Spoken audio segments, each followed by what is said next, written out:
All right. Well, I said there's a team book, and this is my team book. This is my answer to the Avengers or Justice League, whatever you want to do. This is Walkers of the Storm, and I'm going to go over the characters, and I have them condensed a little bit, unlike the other characters who are kind of fleshed out on the page, so I kind of had to do bullet points because I didn't want these to be more than 3 pages, but it's going to be a lot more wordy than the others.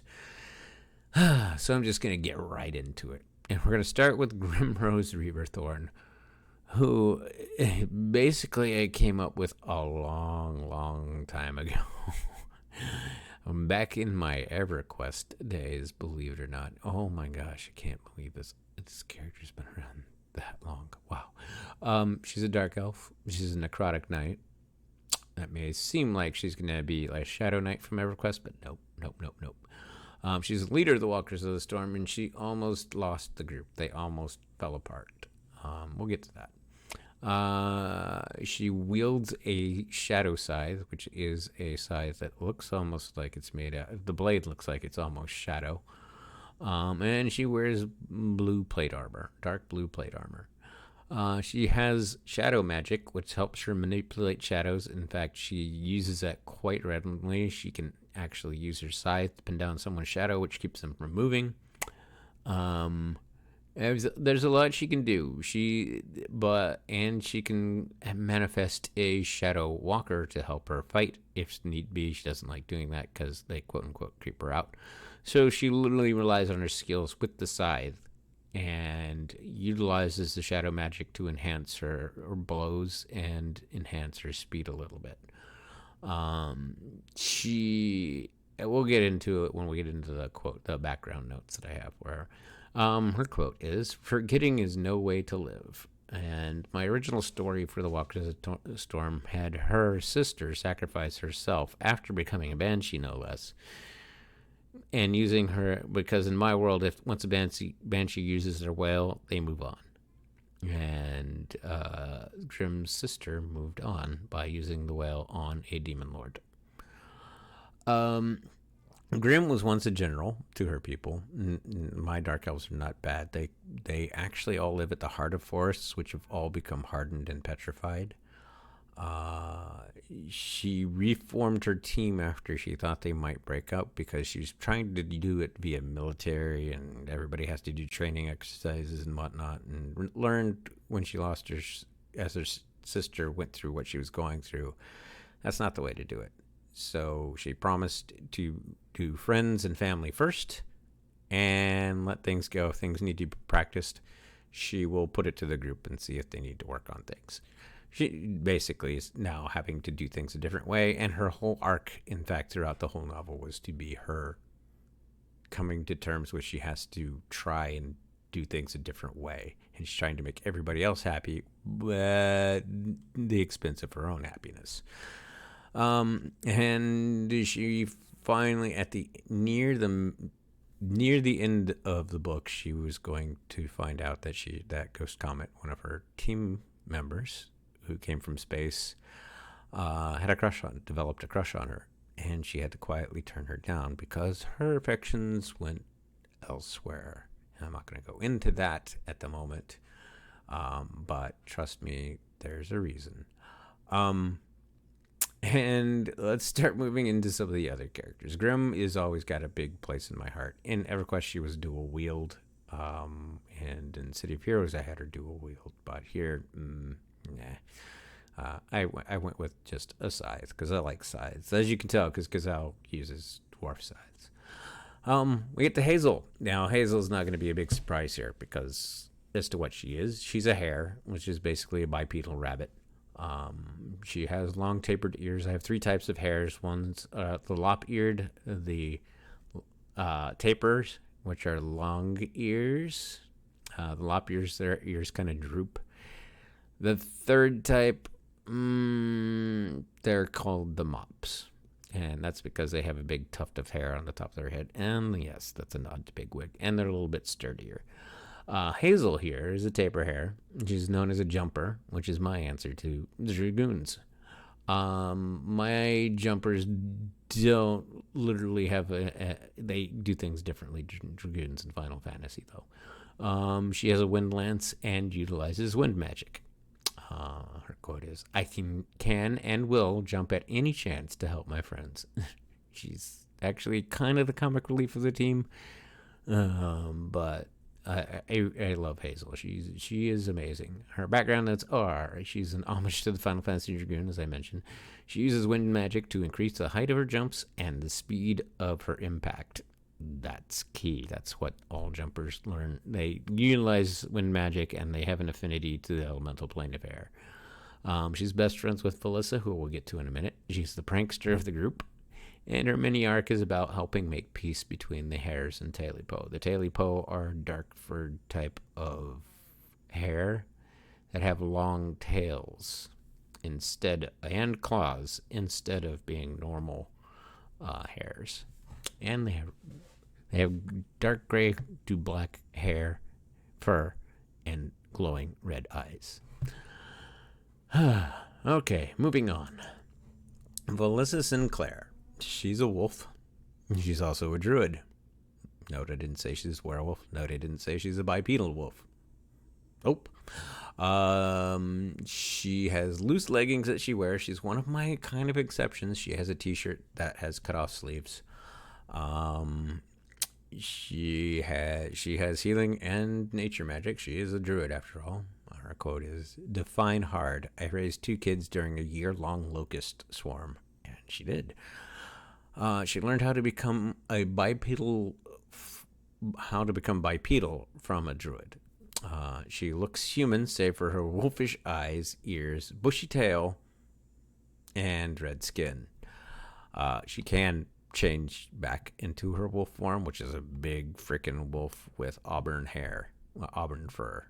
All right, she's best friends with Hazel. She's married to a gargoyle named Oldham, and they have 2 kids. She acts like the mother hen of the team. She loves apples, and she's the support person of the group.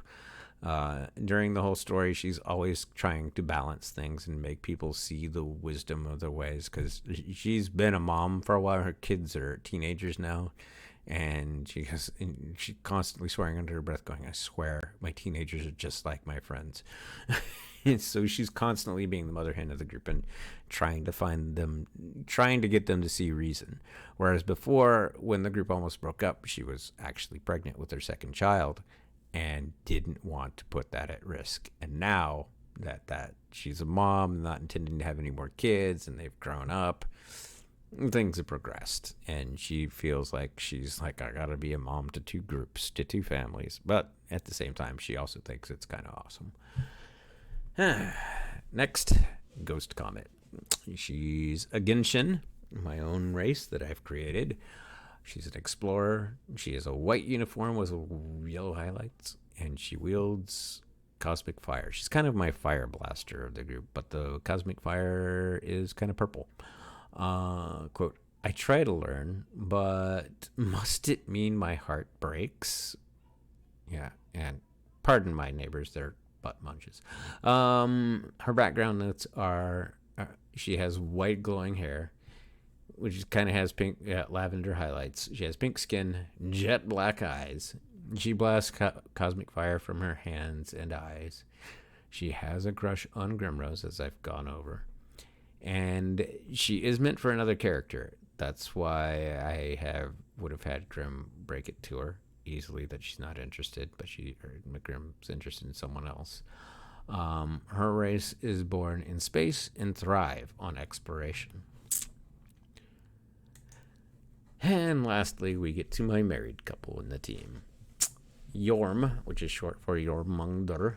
I know it's spelled a little differently, but this is the world serpent, the being that was meant to bring about Ragnarok, but he's moved on from that. He's a dragon, not a serpent. He's now the god of loyalty, formerly the god of destruction. He wears a trench coat, t-shirt, and jeans. He has super strength, fire breath. He can fly like his wife. His quote is, I have returned without bubblegum. How did it go again? In other words, he's misquoting They Live.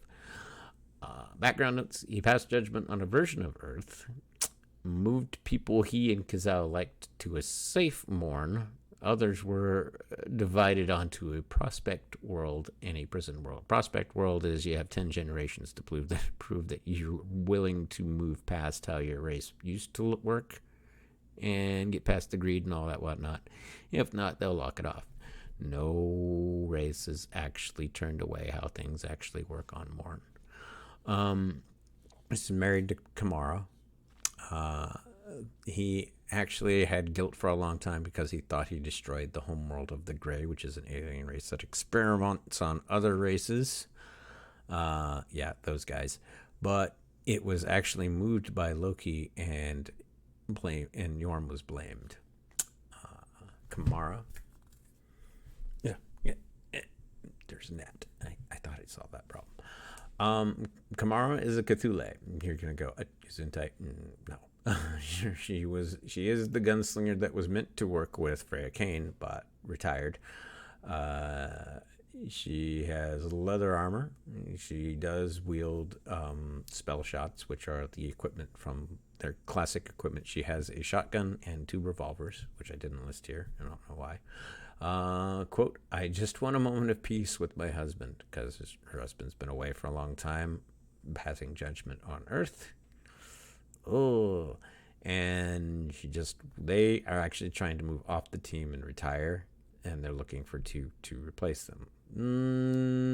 Doesn't happen in this, but Grimm assures them by the end of the novel that she is avidly looking, and she thinks she has 2 prospects, and she'll have Hazel and Felicia help her approach them, which is kind of cool. She's married to Yorm, of course. She's retired, and she retired to be with her husband. She and Yorm are at the forefront of finding where Loki moved the Grey. They find the world at the end of the book and lock it down, not without problems, of course, so they cannot experiment on anyone ever again. Doesn't mean they kill them. They just lock them, and they're stuck on that world. They can't move off. They literally strip them of their ability to traverse beyond their planet, which is kind of what they deserve after you find out what they do to people. It's kind of... And they don't like... The gods of this world don't like doing that and passing judgment like that, but in this case, they literally had no choice. And Loki was trying to use them to help make them part of an army to overthrow the Pantheon. And instead of Yorm poisoning Loki like he's supposed to in the myths, he kind of does. He gets him to the point where he's banished and stripped of all powers and not allowed to... The Walkers are responsible for stripping Loki of being the god of mischief. So basically, they do end the god of mischief. They just don't de-res him, as it were. And that's it. That's my team book out of all the heroics that I've come up with. I hope you guys have enjoyed a sneak peek at it. I will see you guys in the near future, and thank you for watching.